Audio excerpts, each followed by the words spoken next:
Hey everyone, welcome to Buzzing About Romance. We are recording live for this episode at the Barnes & Noble in Maumee, Ohio, as part of the Heating Up the Holidays event. Authors joining us for this event are Samantha Gale, Jennifer Hartman, Piper Rain, Kelly Mell, Emily Silver, Dr. Rebecca Sharp, Breanne Michaels, and Janice Whitaker. Welcome to the podcast, everybody. Thanks. Hi. Some of you have been on podcast stuff with us before. Others of you, we featured your books. And others are brand spanking new. So we are excited to have all of you here. So we are just going to use this episode to get to know you so that readers that are just listening to the podcast can discover where to start with your books and who you are as an author. So let's just start, and I will direct the questions directly to you to help with answering since we're kind of limited on microphones and space. So we'll just start right here with Samantha Gale. So tell us, what is your favorite romantic trope to read or write?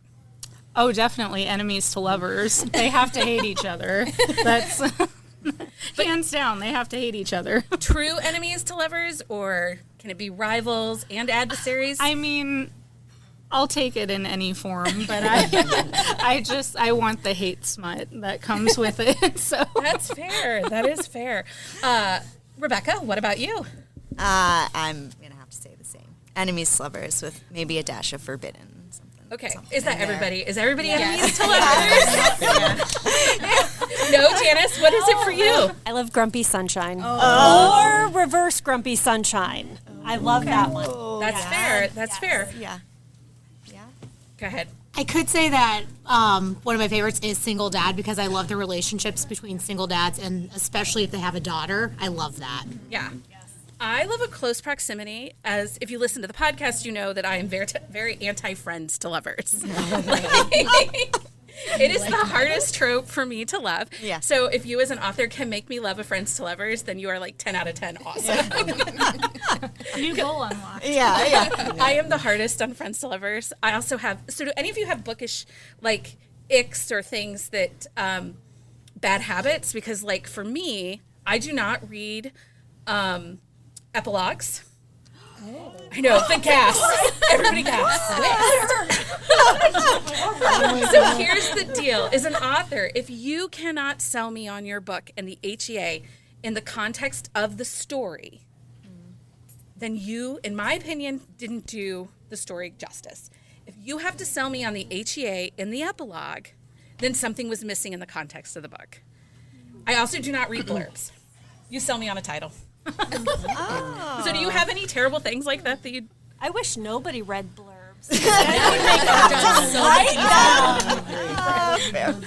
Yeah. I just need a trope list, like really single dad. Yep.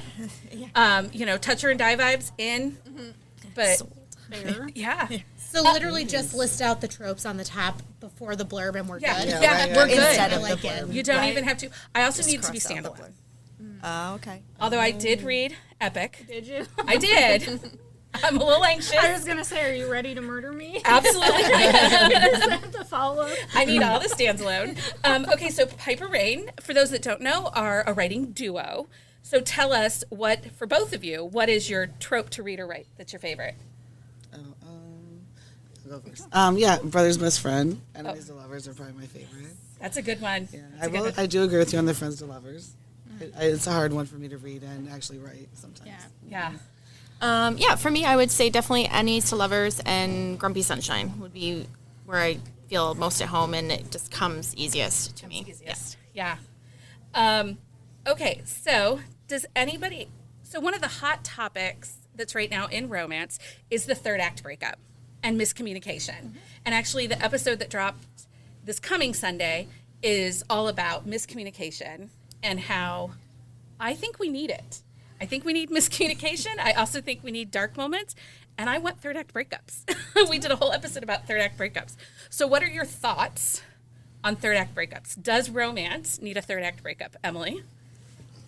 So I think it all depends on the story. So like if the natural progression is a breakup, then go for it. But for my last release, it was more of him and trying to come to terms with his life isn't what he thought it was going to be and how he can, come to terms with that. And so that it was more of his gray moment, if you will. while she was succeeding. So as long as it works in the context of the story and it's not just thrown in, I'm good. Yeah. Either way, I'm good. So I think for those that write romantic suspense, which Janice and Rebecca both write, you get off easy because you get the outside source that can create that third act drama. Absolutely, yes. And that, I think, is part of why I write so much suspense, because I think romance needs third act breakups, and I think romance needs no third act breakups. I think there is a huge readership for each, and I think there's a day within each reader for each where you don't want an angstier, more stressful, like are they or aren't they? It's more of a, well, we know they're going to end up. They just might not survive. That for some reason that's like less stressful to me. Like I don't know why, but it is. It's kind of nice where you're like, listen, we all know they love each other. They're going to be happy. Somebody just might get killed. So. Right. A kidnapping versus emotional trauma. Absolutely. We got it. Yeah, for some reason that stresses me out less. I don't know why. What about you, Rebecca? Do you find that the fact that you write suspense and you get to use that as your kind of darker moment, does that make it a little easier? Yes, I feel like it's just a variation that like breaks it up. So I mean, I have a lot of other books that aren't suspense, and so like the third act breakup is like very common, and I like love that type of like drama that's going to make you really feel something. But then it's, you know, the suspense part of it is fun too. Then when you have like an outside source that's like conflicting, so I like both. See, and I grew up on bodice rippers, reading the old historicals, and those always had like that big, dark, dramatic moment. The stomach falls out, and I don't know. It's like a wild ride, and that's what I want. So, Yeah. What about you, Sam? Do you feel about third act breakups and dark moments? Well, obviously, I'm a fan of dark moments with the psychological thrillers that I also write. Third act breakups have to be done well. Because I think we talked about this before. I don't like miscommunication when it's I'm too immature to admit my feelings. So if that's what's causing our breakup, like hard pass. But if it's something where like genuinely there is an obstacle that is requiring the miscommunication, there's a death, some whatever. I like that kind of emotional turmoil. Yeah.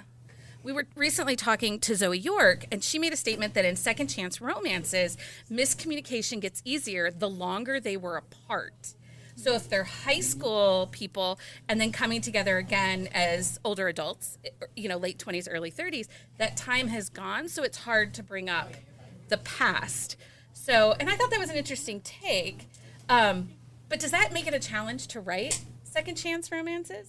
Because you guys have a couple. Piper Rain has a couple second chances. Yeah, we do that quite a bit. I think for me, I know that miscommunication gets a bad rap in romance in general, but I think that we could probably agree that in our life we don't always say what we want to say or say it how we mean it.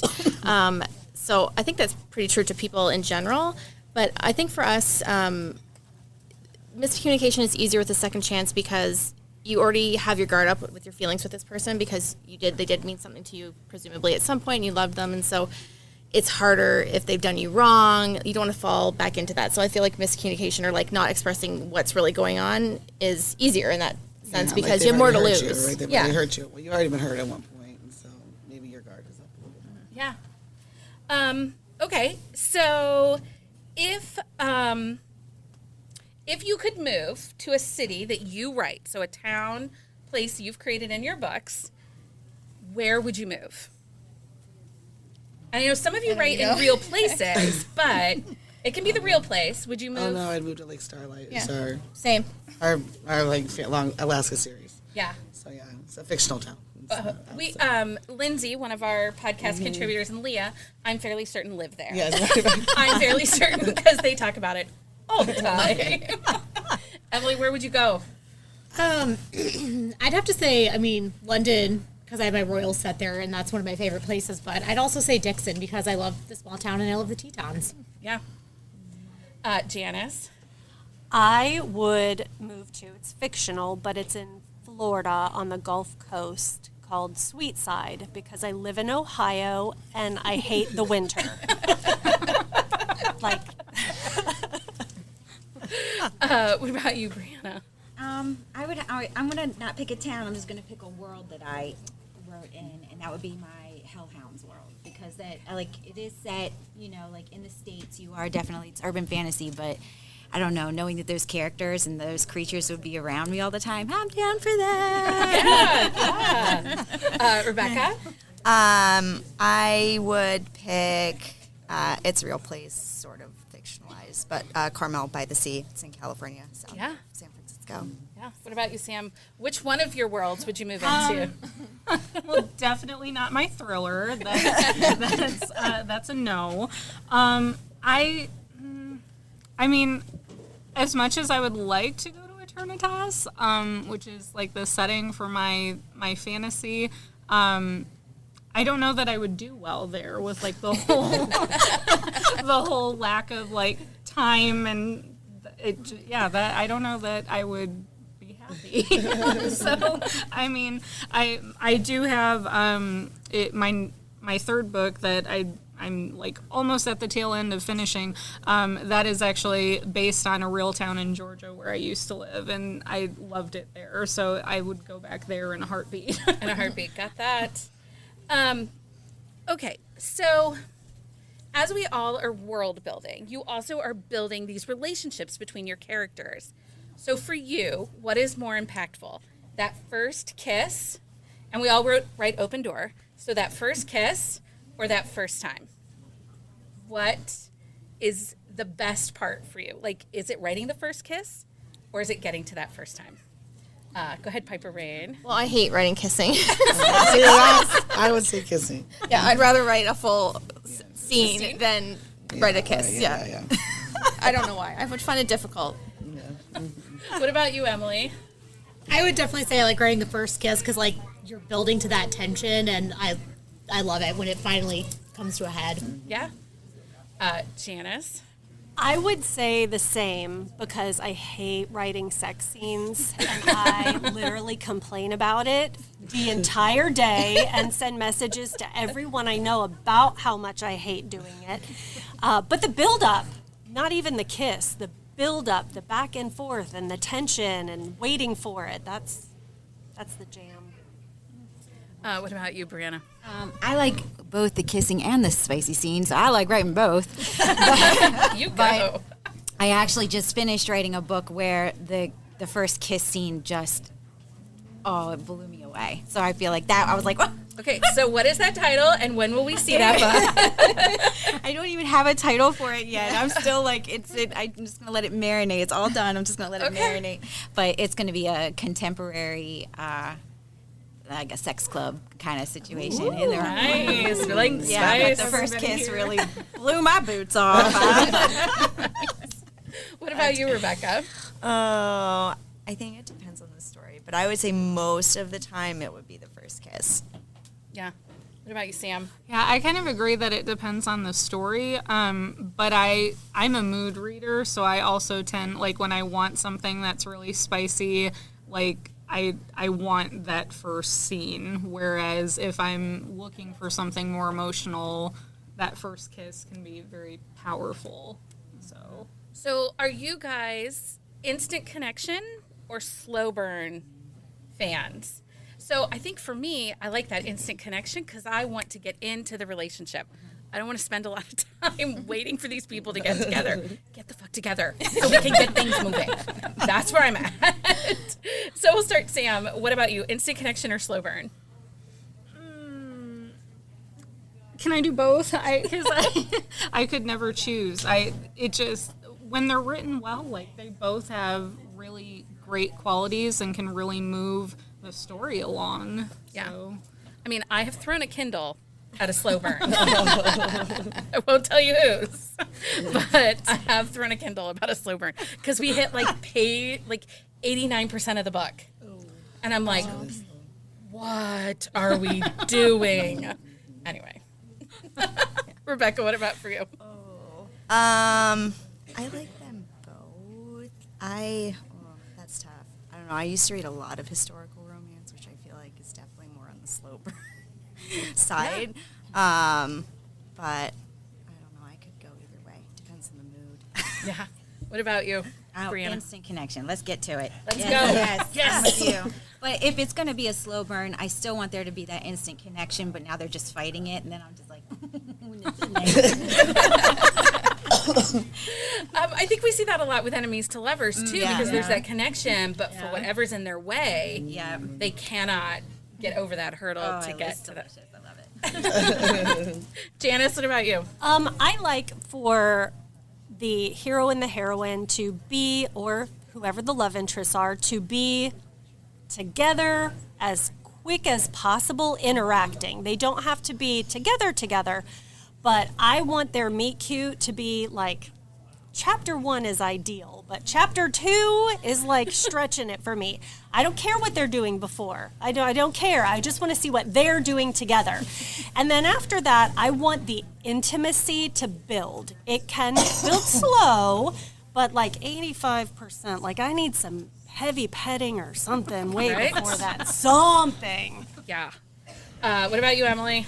I am definitely an instant connection. I write instant connection. I like You do, and very well. Thank you. I want to get right down into it in the relationship. Like 89%.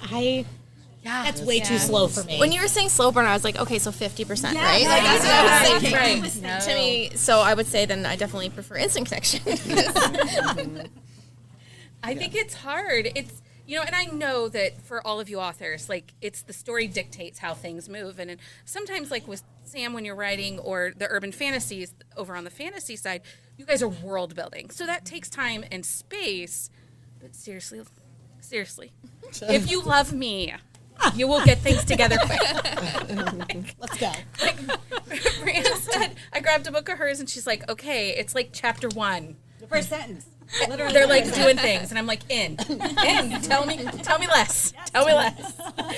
So on Buzzing About Romance, we do episodes called Quick Shots of Romance, which are our book review episodes. And one of the things we give in those episodes is what we call POP. And it's the put out percentage. It's the percentage of the book you have to read before somebody is putting out. So is that kissing? That's what I was going to ask. Mutual masturbation and heavy petting. Okay. Kiss, Okay. you know, because there can still be space between that Yes. first kiss Yes. and things moving forward in the relationship. Okay. So Gotcha. But That yeah, makes sense. Okay. Yeah. That so makes sense. we pop. Yes. And that's what we. Because there's someone on Twitter that uses it bangs. She's Okay. and I mean, yeah. Yeah. Because I'll tell you, I recently picked up a book that faded to black. And it was a romance author. And it was a romance author that previously listened to our latest Quick Shot is what I'm telling you. Because it was Lindsay and I went a little off hinge. How dare you dupe us? Bad Boys versus Cinnamon Rolls, because I have very big feelings. If you listen to the podcast at all, I have very big feelings about Cinnamon Rolls. I think that it has become the nice label for beta men. And I don't have a problem with a beta character, but I want to call a spade a spade. Right. Stop trying to put like a squishy baked good on top to make me fall in love with him. You obviously, and I know what it is. I know that a lot of women don't connect to the strong, unlikable female heroine. And so it's easy to give them a cinnamon roll hero, and then it tones the female heroine down a little bit because maybe she's a bitch, but you've got this really nice guy, and so it balances it. So I understand it. And one of my big examples is After Hours on Milagro Street by Angelina M. Lopez. That heroine is horrible to love, but in the end, you love her. But she said when she put the book out, she's like, oh, Jeremiah is, he's a cinnamon roll. No, he's not. He's beta. He's beta, and it's okay. So here's the question. Bad boy or cinnamon roll? Bad boy. Bad boy? Yeah, definitely. Yeah. Bad boy. Emily? I think a little like the bad boy, like he comes off as the bad boy, but he's like soft for the heroine. I love those. Those are good, but is in his real life, like every day, You gotta go with the bad boy. Yeah, I definitely like. My favorite is like he hates everybody but her. Like Yes. he's like everybody else can pound sand, but I'm gonna be sweet to her. But she's literally the only person I like. I like that. Yes. I'm going to say I love the bad boy, but I do kind of want him to be a little bit of a cinnamon roll for me. Like just a Just little for you. sometimes, like maybe on Tuesdays. Like brushing your hair. I just want like a little bit of, you know what I mean? Third But Tuesday like, of the month. right, like you You don't could have be to a do it all jerk the time. 99% of the time, but on Tuesdays. Yeah, like When you on meet Tuesdays- Tana, on you'll be Tuesdays we nice. smoke. You're gonna like banana bread and you're gonna eat it all. What about for you, Rebecca? Bad boys, yeah. Bad boys. Sam? I like writing bad boys, but I actually kind of like reading cinnamon rolls. Because I mean, I always tell everyone, like, Noah Riley from Say You Swear, he's my book husband. I have book boyfriends, but he's my book husband. So I think I kind of read that way. I think it's really interesting because I also think it's a little bit generational, too, for the cinnamon roll versus the bad boy. I don't know. Maybe it's such Gen Xers that grew up on Breakfast Club. They're like, we need the bad boy. Well, to be fair, I also think it can depend on the reader. Because when you have like sexual assault victims, they're probably going to be more drawn to like a cinnamon roll, softer kind of person. Yeah. Because that's sure. that's kind of what they need. So. Okay, so if you could invite one of your characters over to your house for dinner, who are you inviting for dinner? We already Hyper We Ray. already agreed on it. Our Grandma Dory from like Starlight. She's the bestest. She's the bestest. If you haven't read that series, she's like lovely and the chaotic grandma everybody deserves. Yes, meddling. What about you, Emily? Ooh, that's a really good question. I might have to do Layla from Yours to Be because she's just kind of a badass and takes no prisoners, and I love that about her. So I'm going to go with the grandma also. I have a character named Gertrude who back in the days had sex with Kenny Rogers. And I want to hear the story. So that would be why I would invite her over. I feel like I have way too many people. I'm gonna have like an open invitation, like Open house. yeah. Just But host a dinner party. you know,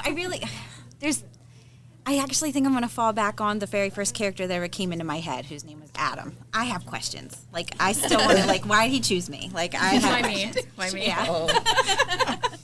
What about you, Rebecca? Is there one character you'd invite over for dinner?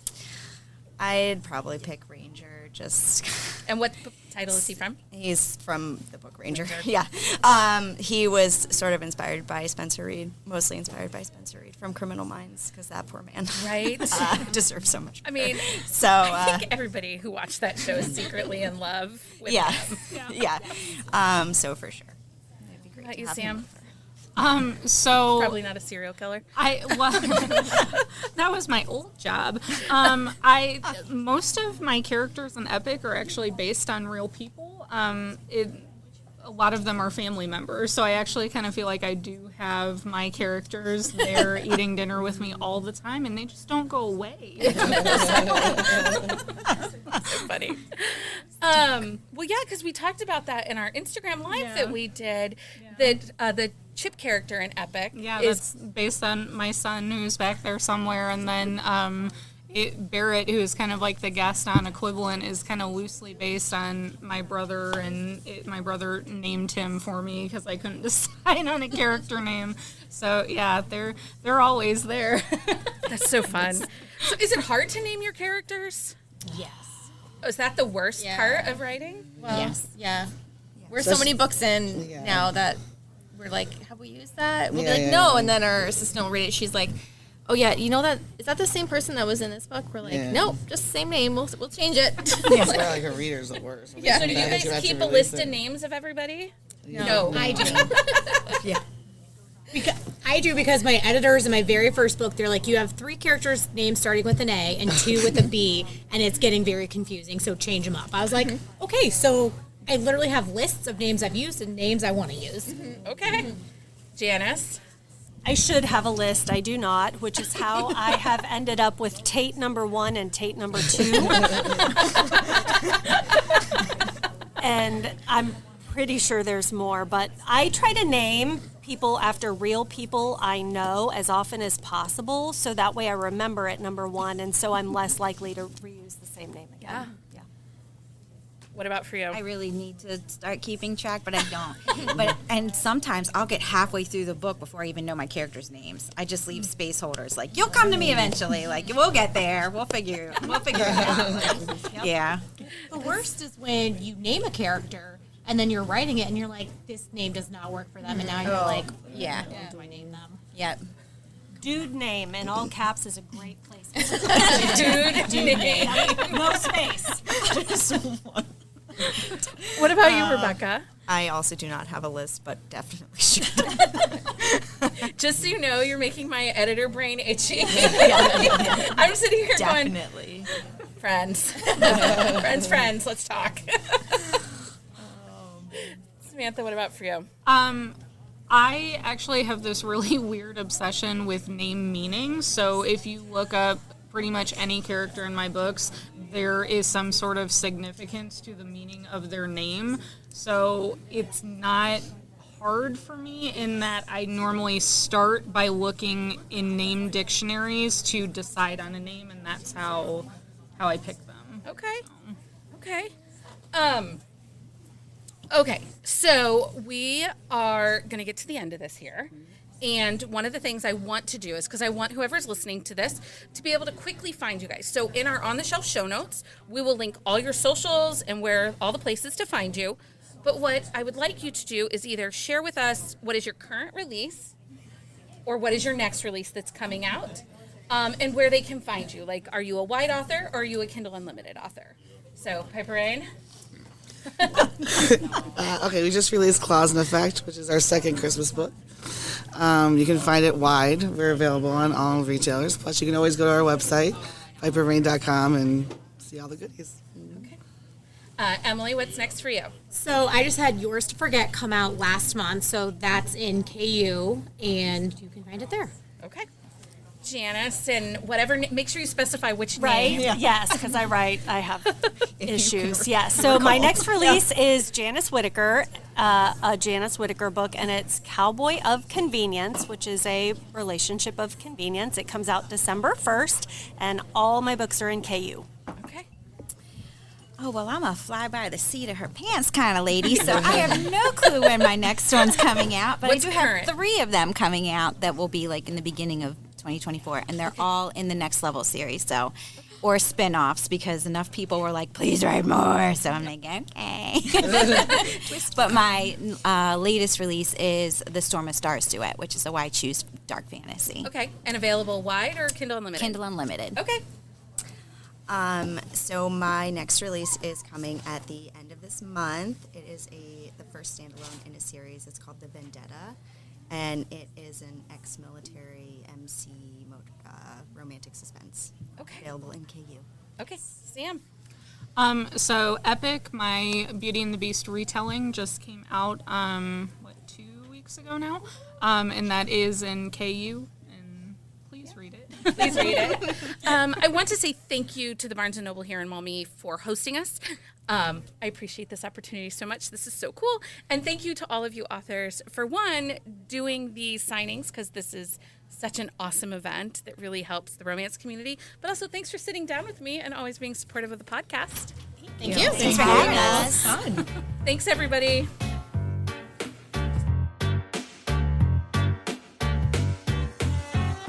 So that was super fun. I do want to give a special shout out and a special thanks to the Barnes & Noble in Maumee, Ohio for having us. It was like dreams come true yesterday. Okay, so it's that time, Jenny. 4. It's Book of the Week. I'm very glad that we didn't do this live and in person and I look like an idiot. Also, the collective gasp when I said my favorite part, because I knew what was coming. Like, it's a toxic trait. I don't read epilogues. And everyone was like, and some of the authors were like, what? Yep, like you shot them. I broke hearts. It was very sad. Anyway, Jenny, what's your book of the week? I am kind of cheating. My book of the week is Bad Boy Bachelor Clause by Weston and Allie Parker because I spent so much time trying to recall this book that I am now going to reread this book. Perfect. Perfect. See if it still holds up. Yes. You should buddy read it with Lindsay. So my book of the week is Sneak Attack by Stacey Lynn. This is book 1 in her Nashville Steel series. And Jenny, I actually think this is a book for you. It's a football romance, and the small town is about 20 minutes north of Nashville. So he plays professional football for Nashville, but he lives in the small town he grew up in. So kind of hometown boy makes good. Our heroine is returning home after 7 years. These two had a fling in high school, and something tragic happened to a mutual friend, and she left town broken and devastated. And you have to read it, but he's a single dad, deep connection, coming to terms with choices of your past and moving forward. And she's coming back to town because an elderly neighbor who had always befriended her, who's kind of like the grandmother of the town, is dying of cancer. And is in hospice and hitting the end of life. And she comes back to care for her. And it was phenomenal. And I've really been in a slump. Right. And I'm reading these holiday romances, and I want to read the holiday romances because I do enjoy them, but I'm desperate to get back to this series by Stacey Lynn. And I had some digital credits, and because they're wide, but it's absolutely been worth it. Like 1,000% worth the money to buy them. So, okay, Patreon update. I would like to say thank you and congratulations. We have 4 amazing individuals celebrating 3 years in the Buzzing About Romance Hive with us. These are some of our founding members. Kelly Kay and Duchess Katie from our sister podcast, Corset and Crown. She's been 3 years in the Hive. Carolina is celebrating 3 years. And Christina, and we always note her as Christina without the H. She's CR. She is celebrating 3 years in the Hive. And I cannot thank all of these amazing humans for sticking with us for the last 3 years, hanging out and being a part of our community. I am so grateful to have them. So also swag packs for sponsoring authors for December are Golden Angel and Jill Ramsauer. There is still time to join to get this swag pack. There's also a special Buzzing About Romance swag in this month, but it will be a surprise. Anyway, they go out on December the 10th. Make sure you check out our On the Shelf show notes on all the ways to follow Golden Angel and Jill Ramsauer. Swag packs go out to Fancy Drink, Cold Brew, Queen Bee tier, and we still have fun Buzzing About Romance exclusive stickers, mood reading cards, and other fun things. These are mailed monthly around the 10th of the month, and we do ship internationally. This perk is mailed once monthly, so if you join after the 10th of the month, your first swag pack will be mailed the following month. Because of our amazing Patreons, we're able to bring you 3 episodes a week, and we are still working on our goal of 75 members so we can plan our first ever book retreat. Also, if you have not joined us in Discord, you do not have to be a member of Patreon to be a part of our Discord, but we think you should join us. Because starting December 4th through December 15th, we are celebrating 12 days of Merry Madness in Discord, and we will have a new author every night and on the weekends, and we'll have fun giveaways and all sorts of exclusive fun stuff. And our bestie Delta is going to be back and joining us, and it's always... I'm like, Delta got Discord. Watch out, friends. Right. So we have that coming up and some other fun holiday stuff. And we'll have Book Festivus coming up later this month. So make sure you check out our website at bookcaseandcoffee.com/events. Jenny, thank you for hanging out at Barnes & Noble and, being a part of the podcast. You're welcome. You were the lurker in the background. I am. I loved it. I was smiling. Crazy. Until next time, everyone, happy reading. Find us on Instagram at Buzzing About Romance or on Twitter at Buzzing Romance. If you like the podcast, please leave a review. If you'd like to support us directly, join the Bookcase and Coffee Patreon and receive exclusive content only available to Patreon members. Check out bookcaseandcoffee.com for our on-the-shelf show notes.